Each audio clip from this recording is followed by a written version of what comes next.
Bonjour, c'est Jamel Cherli, l'auteur de La Sainte Touche et du Balato, et je vous accueille chez moi dans mon appartement pour la sortie de mon deuxième roman. C'est pour Canal+, c'est ça? Pas pour le moment, mais bientôt. Ok, sympa. Tes auteurs favoris, c'est qui? Bon, t'en as parlé, il y en a certains là que t'as déjà cités. On peut fumer à la caméra? Ah bah avec plaisir. Mais On mettra un petit bandeau fumé, nuit gravement la santé. Ouais. Pas... Mais ça aide beaucoup pour écrire, tu sais, fumer. Alors c'est dangereux, ça tue, mais ça aide pour écrire. Donc entre bien écrire et mourir, j'ai faire un choix. Je vous laisse à vos responsabilités. Mes auteurs favoris, bon, forcément il y aura Céline, Rousseau que j'aime énormément, Philippe Roth qui est pour moi le dieu de l'écriture, Emmanuel Carrère, Houellebecq. Et puis ensuite tout un tas d'écrivains qui vont venir se greffer à ça. En fait, ce qui s'est passé aussi, si j'en parle beaucoup ces derniers temps, après la sortie de La Sainte Touche, on a fait beaucoup de comparaisons évidemment et tout. Donc malgré moi, on m'a pas beaucoup comparé à Céline, même si quelques-uns l'ont fait. Mais on m'a beaucoup comparé, à toute proportion gardée évidemment, à Frédéric Dard. Donc ça a été un peu difficile à avaler au début parce que ça reste quand même un romancier de gare. Et je me suis mis à lire Frédéric Dard. Et j'ai pas trouvé ça dégueulasse. J'ai trouvé ça même plutôt bien. Et donc du coup, je me suis lancé dans le polar. Donc tu peux voir, ici c'est ma pile polar, tu vois. Donc tu as Burnett, tu as les Ricains toujours, hein, tu vois, c'est américain parce que bon, il y a Simenon aussi que j'ai en Pléiade là-bas, qui est quand même le maître dont Burnett se revendique. Hamet, tu vois, je les ai même pas encore ouverts, tu vois. Jean-Patrick Manchette, non, ça c'est rebatté, c'est pas trop du polar. J'ai pas ouvert encore d'ailleurs. Mais donc je me suis mis un petit peu à lire du polar. Et en fait, si tu veux, et c'est là où je suis plutôt fier de moi, c'est que j'ai dépassé ce stade du snobisme, tu vois. Parce que forcément, quand on fait quelque chose, moi je me suis mis tard à la littérature. J'ai commencé à lire, j'avais 25 ans, 26 ans. Quand je vois comparé à d'autres, je lisais par exemple Amos Oz par exemple.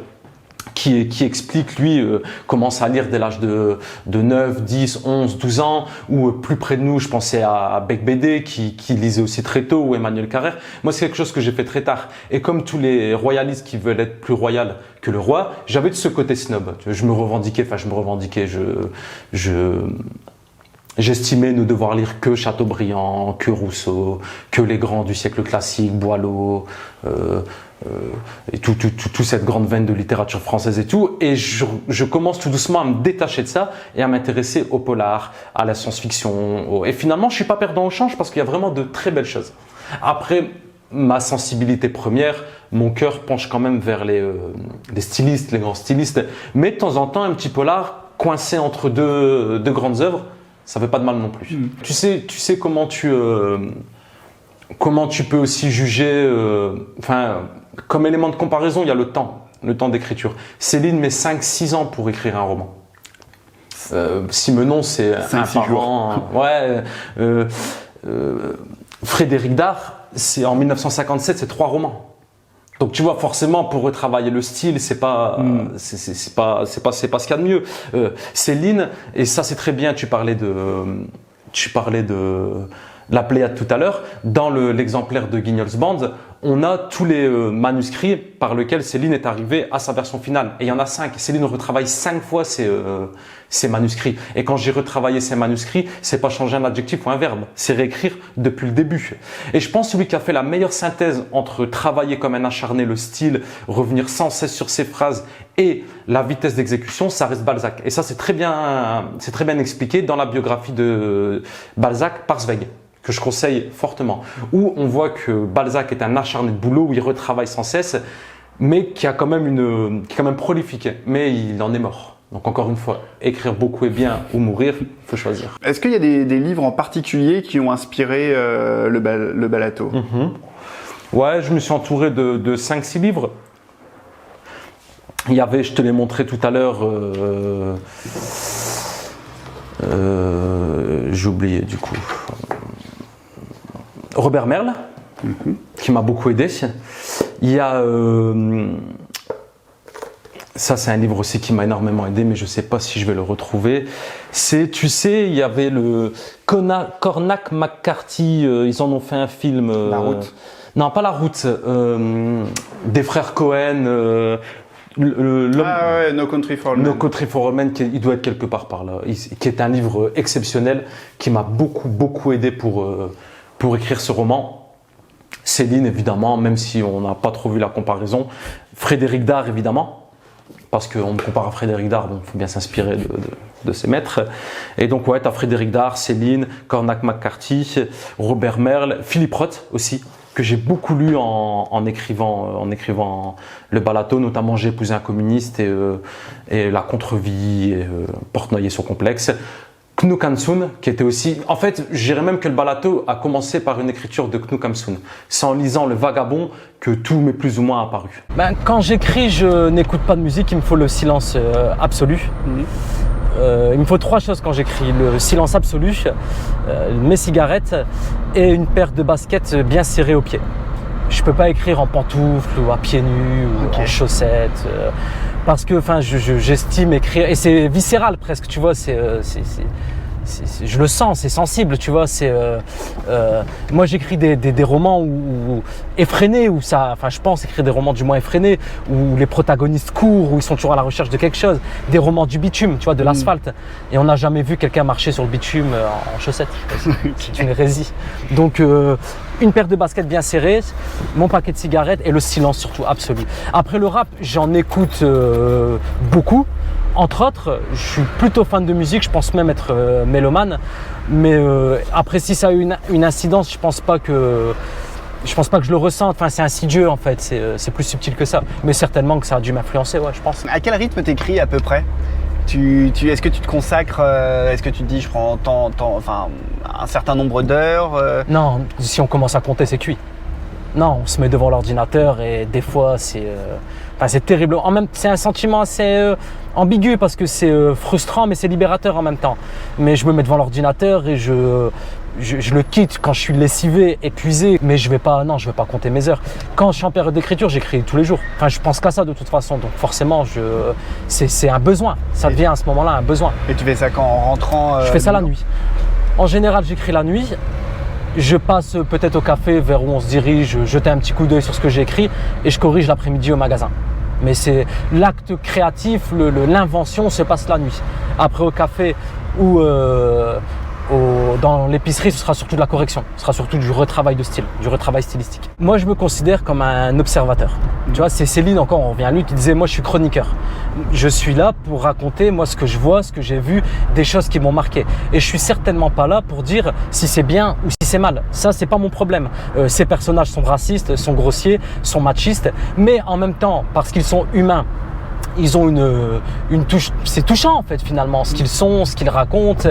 Et moi je suis là pour décrire au plus près à travers la lorgnette de la réalité ce qu'ils sont. Après ce ne sont pas des gens parfaits si tant est que ça existe et moi ça me plaît de les raconter tels qu'ils sont vraiment. Alors ouais, c'est des bofs, c'est dégueulasse, mais c'est ce qu'ils sont, c'est les gens que je connais, les gens que j'ai fréquentés, les gens que je fréquente encore actuellement et c'est des gens qui me tiennent beaucoup à cœur et c'est tout ce que je connais de toute façon. Et moi-même je peux être un bof, je peux être un peu lourdingue sur les bords, mais c'est ce que je suis et c'est ce que je raconte, donc ça me tient à cœur. C'est une question qu'on me pose souvent, comment j'appréhende le succès, mais il faut bien se dire que déjà, moi j'ai découvert ça tard. Tu vois, c'est pas le mec dont le succès lui tombe à 21 ans, qui se lance dans sexe, drogue et rock'n'roll, qui perd la tête. Moi, j'ai découvert ça, j'avais déjà les pieds sur terre, j'avais déjà mes affaires en cours, je travaillais, j'avais mon épicerie, donc ça m'a pas perturbé tant que ça. Et surtout, la littérature, c'est un monde quand même circonscrit. Les 3/4 des gens que je fréquente ne lisent pas, ou pour certains peu. Donc, ils étaient contents de me voir passer à la télé, mais pour eux, le monde de la littérature, c'est assez obscur, c'est assez lointain. On ne sauvera pas la planète par la littérature. Ça m'a sauvé, c'est déjà, à mes yeux, c'est déjà beaucoup, étant donné que c'est moi-même. Mais est-ce que ça va sauver l'humanité? Non, j'en suis pas certain. Je pense qu'il faut déjà une sensibilité, chose que j'ai la chance, j'espère avoir. Ma mère me forçait à lire tôt. Ma mère est quelqu'un d'assez... si je commence à évoquer ma mère, attention, on va plus s'arrêter. Ma mère est quelqu'un qui est quand même assez pragmatique, qui a le sens le sens de la réalité. Elle avait vite compris que la télévision, que j'ai la chance aussi d'être né à une époque où il n'y avait pas les réseaux sociaux, il n'y avait pas toutes ces conneries, il n'y avait pas Instagram, il n'y avait pas TikTok, il n'y avait pas Facebook. J'avais pas le droit de regarder la télé, j'avais pas le droit d'écouter la radio. Donc forcément, qu'est-ce qu'on fait quand on s'ennuie? On lit des livres. Et autant ma mère gérer un budget assez serré. Autant pour ce qui était livres, elle a jamais hésité à me payer tous les livres que j'avais envie et je me rappelle avoir lu énormément de bouquins. Et puis c'est une époque, tu sais, je compare ça aussi aux cassettes audio où on n'avait pas aujourd'hui Apple Music où il y a 1 million de titres disponibles. On avait une BD qu'on relisait 150 fois de suite et je me rappelle que je connaissais les petites bulles, je connaissais les dialogues par cœur et je me les répétais et je rejouais les scènes. Donc j'ai quand même été bien formé. J'étais quand même formé à la littérature assez tôt, même si je l'ai par la suite abandonné et réintégré plus tard. J'imagine mes romans, tu sais, comme un peu des peintures impressionnistes. Je préfère que ce soit suggéré plutôt que ce soit dit. C'est quelque chose auquel je tiens beaucoup. Donc je pense pas que ce soit essentiel de signifier l'année, c'est juste ici, l'année à laquelle ça se passe. Je préfère quand même que ce soit suggéré, je trouve ça plus intéressant. Ah ouais. Ça c'est Kamel, c'est mon grand ami, le meilleur joueur de cartes de toute la métropole. L'un des meilleurs. Pas dans tous les jeux, je sais pas, le poker par exemple. Le meilleur joueur de Sam-Sam de toute la métropole. C'est lui qui m'a appris toutes les subtilités de ce jeu, du poker laotien. Ça, Hamid, comment va? Bien, tranquille. Tranquille, ça va et toi? On sait se boire un petit crème, tonton, ou pas? Ça, tonton? Toujours bon, on veut toujours des... Ça, c'est tonton Alice, ça, le taulier du bar. Hop. Et qu'est-ce qui te plaît le plus dans l'acte d'écrire?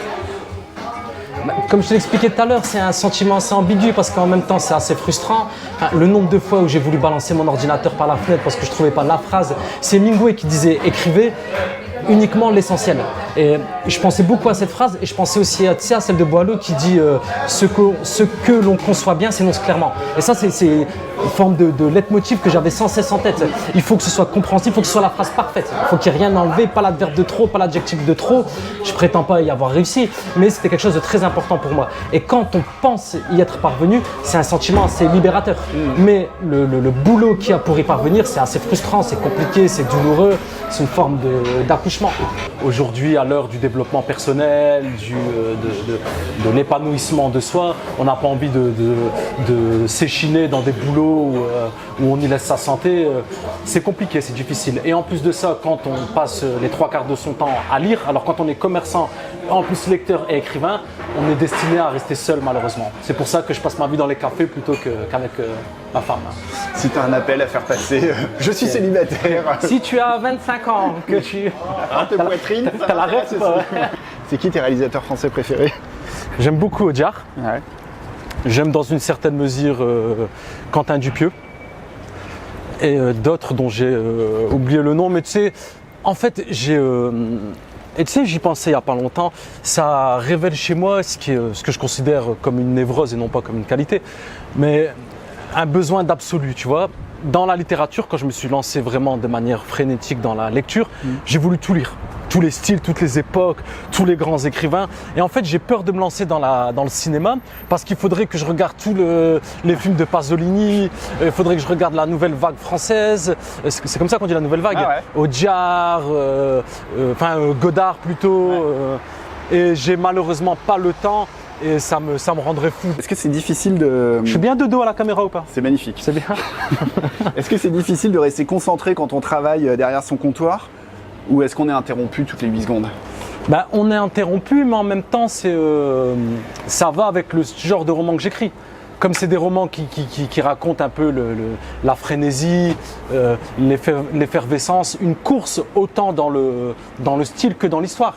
Une course effrénée à la réussite, à l'argent, à la transcendance de soi. Pour prendre des termes un peu nietzschéens, forcément le fait que j'écrive de manière interrompue, en reprenant toujours le fil de la phrase, sans la laisser tomber, en la récupérant, ça se marie assez bien avec le fait d'écrire ici derrière mon comptoir. Sachant que ici, ce sera quand même plus des corrections que je vais faire. Le gros travail d'invention, c'est à l'appartement que ça se passe. Tu t'intéresses un peu à la peinture? J'aime beaucoup la peinture, énormément. C'est après la littérature mon art favori. Mais t'as dit tout à l'heure que t'étais mélomane. J'aime aussi beaucoup la musique. Ouais, c'est vrai. T'as évoqué le fait que t'aimerais faire du cinéma. J'aime aussi beaucoup la... si, un réalisateur qui nous regarde. Mais j'aime beaucoup, j'aime la culture, j'aime l'art de manière générale. Et on va pas se voiler la face si, au-delà des supposés talents littéraires de mon premier bouquin, il y a aussi tout ce storytelling, c'est un mot que j'ai appris d'ailleurs avec la sortie de ce roman, qui a surgi à travers ce roman. Donc le fait que je sois épicier, mais que je sois féru de littérature, que j'aime la peinture, que j'aime la musique. Mais ce qu'il faut bien comprendre, et ça j'y tiens beaucoup, c'est que c'est pas une posture de ma part. J'aime pas la musique baroque parce que c'est cool, c'est bien d'aimer la musique baroque. J'aime la musique baroque parce que ça m'arrache des larmes quand j'écoute.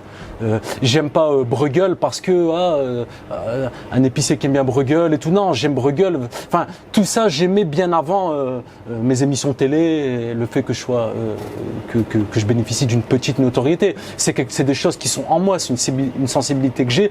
Et quand bien même je n'eusse jamais été connu, quand bien même mon premier roman n'aurait pas trouvé d'éditeur, j'aurais continué à aller à l'opéra, à aller au musée, parce que ça fait partie de moi, parce que c'est ce que j'aime plus que tout. Tu parles des petits commerces et des grandes surfaces et de la famille Mullier. Et il y a une part de nostalgie dans ton bouquin et qui est d'autant plus étonnante qu'en fonction de ton âge, c'est même pas la nostalgie d'une époque que tu as vraiment connue, en tout cas pas longtemps, j'ai l'impression. Mais voilà pourquoi mes romans traitent un peu des années 90, parce que c'est les choses qui m'ont marqué. J'ai toujours fréquenté des gens plus âgés que moi, et ça, effectivement, c'est des phénomènes que j'ai vus, mais que j'ai aussi beaucoup entendus. Et c'est vrai que les premiers magasins Auchan, ça date des années 70.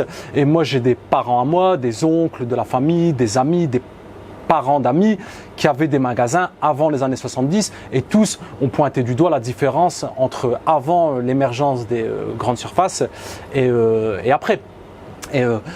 Par contre, j'ai appris après la parution du roman, enfin après que le roman soit mis en forme, que j'allais être exposé dans tous les Auchan de France. Donc Mullier, je retire ce que j'ai dit, je vous aime les Mullier. Il y a une phrase qui m'a marqué, tu dis c'est peut-être la seule consolation qu'on a en ce bas monde, avoir la chance de pouvoir se souvenir. Ouais, ça c'est des petits aphorismes que j'aime bien, un peu céliniens, des petites phrases qui résument un chapitre. Mais ouais, pouvoir se souvenir c'est cool et pouvoir restituer ce dont on s'est souvenu c'est encore plus cool. Et j'ai la chance de pouvoir faire ça, donc c'est quelque chose qui me tient beaucoup, qui me tient à cœur. Je vais tenir ma cigarette comme Houellebecq, regarde, c'est bien ça. C'est pas mal, mais les doigts sont pas assez jaunes. Ouais, ils sont pas assez. Attends, je vais mettre un peu de feutre. Tu dis la vie de rue c'est pas une vie. Tout ce qui t'attend, c'est la mort ou la prison.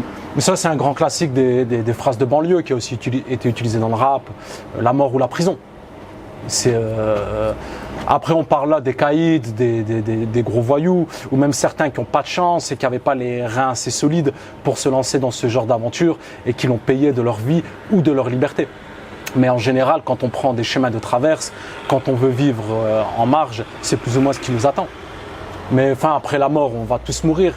Et ça, c'est une grande question aussi que je me suis posée. Vaut mieux vivre peu, mais intensément, un peu comme Jim Morrison. Vivre intensément ou une vie longue et pépère et classique. Après, c'est le fameux choix de... Et c'est là que c'est beau dans la littérature, parce que avant même d'avoir été interprété par Jim Morrison ou par Kurt Cobain ou par tout le Club des 27, ça a d'abord été écrit par Homère. C'est quoi finalement cette histoire? C'est l'histoire d'Achille dans l'Iliade. Achille, c'est sa mère, je pense, qui va lui prédire que s'il participe à la guerre de Troie, il mourrait, mais qu'il serait éternellement connu jusqu'à la fin des temps. Preuve en est, c'est qu'il est encore connu aujourd'hui. Ou alors, il n'y participerait pas et il aurait une longue descendance, mais on oublierait son nom vite. Et il a choisi la postérité. Et je pense que moi aussi, je choisirais, en bon Achille que je suis, je choisirais la postérité. Jamais le pied ailé, c'est bien ça? C'est pas mal, ça fait très old school. Au revoir. Finalement, tout a été dit par les Grecs. La tragédie grecque, Euripide, c'est la trahison, l'amour, la vengeance, la colère. D'ailleurs, on pense beaucoup que l'Iliade, c'est le cheval de Troie. Or, il n'apparaît pas dans l'Iliade d'Homère. C'est plus tard, c'est Virgile dans l'Énéide qui va d'abord en faire mention. Mais avant tout, l'Iliade, c'est la colère d'Achille. C'est ça que ça raconte, pas gros. Une canette de 1993. Je vais m'éclater une Red Bull. Ça, c'est super sain. Ah bah bien sûr. Quand on est en mode healthy, quand on fait attention à ce qu'on boit, c'est... Là, il y a tout, parce qu'à la fois, c'est léger en sucre, à la fois, ça permet de bien dormir. Il y a le fumet déjà, ça commence comme ça déjà. Ouais, et puis c'est que des produits super naturels. Franchement, c'est génial. Il y a un côté un peu roman de formation. Très bon cru. C'est ce que j'aime lire, comme je te disais tout à l'heure. Enfin, je pense que quand on est écrivain, même si j'ai encore du mal à me qualifier d'écrivain, et je pense que j'aurai toujours autant de mal à me qualifier d'écrivain, on voudrait écrire des livres qu'on aime lire, qu'on aurait aimé lire. En fait, la question que je me suis posée en écrivant le Balato, c'était le socle sur lequel j'ai bâti ce roman, c'était dans quelle mesure nos choix conditionnent, influencent, enfin notre environnement influence, conditionne nos choix, nos actions. Et c'était quelque chose auquel je réfléchissais beaucoup. Je lisais à ce moment-là, je lisais beaucoup Bourdieu, je lisais tous les structuralistes, mais aussi en parallèle à ça, je lisais pas mal de Sartre, donc avec l'existentialiste qui est l'opposé de ça, ou même Nietzsche avec sa volonté de puissance, avec l'homme est quelque chose qui doit être surmonté. Et donc j'ai placé ce personnage-là, et c'est deux concepts différents. Un incarné par Tonton Mirouche, qui lui représente la fatalité, qui représente le déterminisme, ce qui a été devra être. Il y a le Mektoub, on appelle ça le Mektoub, qui est en fait la fatalité. Et d'un autre côté, le Suisse, qui lui est plus nietzschéen, qui est plus dans une volonté de puissance. Non, on peut s'en sortir, fût par des arnaques, par du vol, mais on peut s'en sortir. Et je voulais un personnage qui soit ballotté comme ça entre ces deux concepts. Et je trouvais ça super intéressant. Mais en même temps, il fallait pas que ça se voit, parce que j'écris pas de la philosophie, j'ai pas le talent pour écrire la philosophie, j'ai pas les compétences, donc il fallait pas qu'on voit les fils non plus. J'ai toujours eu une fascination pour les baratineurs. En fait, c'est quelque chose qui me fascine beaucoup, les escrocs, les baratineurs. D'ailleurs, le Suisse est inspiré d'une grande figure locale roubaisienne. Il y a un personnage dont on se refile les histoires au coin du feu, les nuits d'hiver quand il fait froid. C'est l'hiver, forcément, il fait froid. Et bonjour. Bonjour. On va offrir des grandes bouteilles d'eau fraîche. Et je te disais donc que le Suisse est inspiré d'une légende roubaisienne, c'est un peu notre Achille à nous. On se répète ces histoires, c'est des histoires que j'entends depuis que je suis tout petit. Et moi, ça m'a toujours fasciné, ces escrocs qui prennent la vie à bras-le-corps, qui font tout pour sortir de leurs conditions, quitte à escroquer, Enfin, après, on se défend avec les armes qu'on a, je pense. Tu sais, c'est un peu la métaphore du poker. C'est pas tant les cartes qui sont importantes, c'est ce qu'on en fait. Et le Suisse, c'est quelqu'un qui manie bien les cartes qu'on lui a données, je pense. T'as mis ça aussi, hein. Ouais. Comme chant révolutionnaire, tu vois, tellement c'était... Mais bon, à l'époque, il n'y avait pas la télé, pas la radio, je t'ai dit, l'opéra, c'était le seul moyen... D'écouter de l'Asie, quoi. Et si je me trompe pas, même en Italie, ils rechantaient les airs dans la rue, les gondoliers à Venise. À Vienne, c'était pareil. À Vienne, c'était pareil. Le bel canto italien, il vient de là, évidemment. Et au-delà des grosses productions d'opéra, il y avait aussi plein de petits opérettes, des airs plus populaires. À l'époque, oui, je suppose. L'opéra de Mozart, regarde la première de Così, par exemple, elle est due à Prague. C'est dans un petit théâtre, hein. Ouais, un petit truc très populaire finalement, voilà, en fait, plus, moins élitiste qu'aujourd'hui. Carrément. Il y avait déjà l'Opéra Royal, et ça devait coûter bonbon à mon avis, à l'époque. Et pour la populace, c'était les petits trucs. Pourquoi c'est Bonbonne le narrateur? Pourquoi pas un narrateur omniscient? Pourquoi pas l'oncle? Pourquoi... Parce que j'ai malheureusement lu la correspondance de Céline, où il explique que la troisième personne, c'est la mort de la littérature. Pour que la littérature soit vivante, il faut que ce soit la première personne, et après, c'est Savia. Et après, ça m'est resté donc la première personne. Et encore une fois, c'était dans un souci de placer Bonbonne entre ces deux personnages, l'oncle et le Suisse, entre ces deux concepts, le fatalisme et la transcendance de soi. Et comme lui n'a pas d'avis, c'est un jeune, c'est un naïf, c'est quelqu'un qui connaît mal la vie, et ben je voulais qu'il soit baladé entre ces deux concepts. Donc voilà pourquoi Bonbonne, qui représente une forme de pureté, de naïveté. Ça va l'artiste? Ça va toi l'artiste? Bravo ou pas? Ça quoi Jamel? Ça va et toi? Le Balato par moi-même, Jamel Cherigui, sorti le 24 août dans toutes les bonnes et les mauvaises librairies. Va le chercher ou c'est moi qui viens le chercher. Brah.